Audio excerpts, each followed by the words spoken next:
Значит, генеральным спонсором явился Шамиль Абдулович. Более того, он придумал название мне «Татары на берегах Невы». Потому что у меня и предыдущие были книги, все татары Санкт-Петербурга и Ленинградской области. И вот эти большие слова для заголовка ну никак не вяжутся. Он, надо короче, и вот это его изобретение вроде простое, но хорошее. Дело в том, что Нева, Пушкин называл Неву царственной рекой. Она действительно, иногда говорят, Невские края, то есть Нева объединяет громадную территорию. И получилось так, что татары на берегах Невы, мы здесь пишем и о татарах Санкт-Петербурга, и о татарах Ленинградской области. У нас там много царских, я бы сказал, мест, это и Петергоф, и Пушкин, и Павловск, и везде у нас там живут татары. Теперь необходимость этой книги в чем? И об этом Всемирный конгресс татар в своих резолюциях неоднократно писал, что если у нас не хватает профессиональных историков, которые изучают историю и культуру татарского народа, ну хотя бы любители, вот я в данном случае себя любителем считаю, должны писать о своих краях, потому что мы самый, возможно, дисперсно проживающий народ в России. Значит, у нас бывали мы вот с женой, с супругой, и на Камчатке, и там наши земляки, если мы с ними встречались, очень даже хорошо. Бывал я вот во всех прибалтийских республиках, ну рассказывал уже, где я только не бывал, везде татары, и мы очень рассыпаны. И как бывает мозаичная картина создается из разных кусков, скажем, так и тут. Вот я охватил северо-запад, Ленинград, Ленинградскую область. Значит, это мой вклад в историю, в изучение истории и культуры татарского народа. Кто-то пишет о Вологде, кто-то пишет о Москве, ну о Казани, естественно. И у нас вот складывается полновесная картина жизни нашего народа. Теперь, первая глава у меня начинается с того, и я там немножко подчеркнул, именно в этой книге мне удалось найти имена первых строителей Санкт-Петербурга. Я там написал, не каждый народ может похвастаться, что 300 лет тому назад строители наши работали, и сохранились их имена рядовых рабочих, а не то, что сохраняются обычно чиновники, начальники, цари, императоры, а чтобы имена рядовых, это бывает редко. И я бы сказал, вот элементы новизны в этой работе.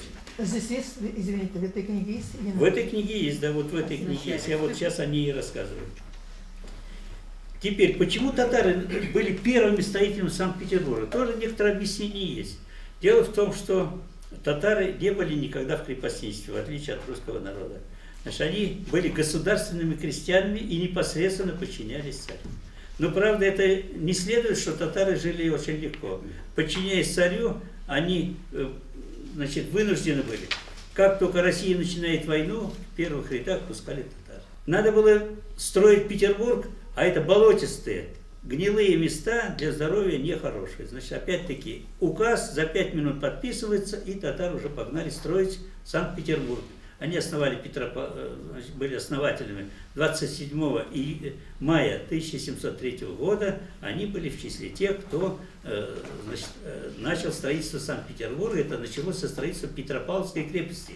Заячий остров называется. Значит, более того, я считаю, что там и первые братские захоронения татар. Потому что так интенсивно эксплуатировали, что от голода и холода люди умирали, тут же их завертывали в рогожу, в мешковину и тут же хоронили. Дело в том, что, значит, татар походит кефенек, значит, не было, где там в те времена. Вот эти в рогожи завертывали, тут же хоронили. Значит, когда мы бываем в Петропавловской крепости, то это, конечно, мы вспоминаем.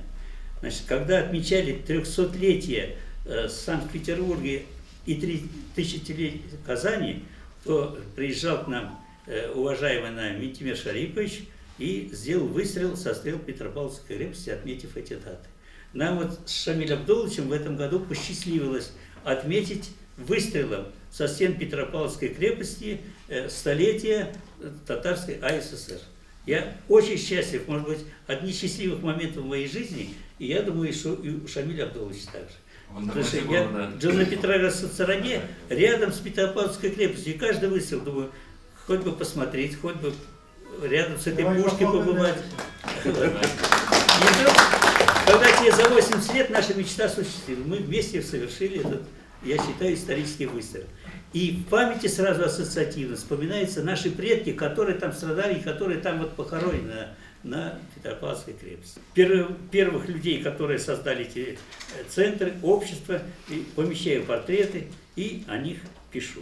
Среди них вот у меня Абдулла Хучашев, значит, вот, ну, Махлися Ханум, значит, вот из казанских, здесь вот портрет помещаю, Хабибуллин Сагид Муланурович в свои молодые годы жил в Петербурге, тоже был одним из зачинателей нашего татарского культурного движения. И по телефону я с ним еще говорил, сейчас не знаю, вот, как он состоит. Потом Хашим Фатыхович Мустаев, артист Мариинского театра. Я его уже в очень таком пожилом возрасте застал, говорил, беседовал, очень интересная личность. Ну, обо всех этих вот людях, значит, фронтовой поэт Риза Халид, тоже один из активистов 60-х годов.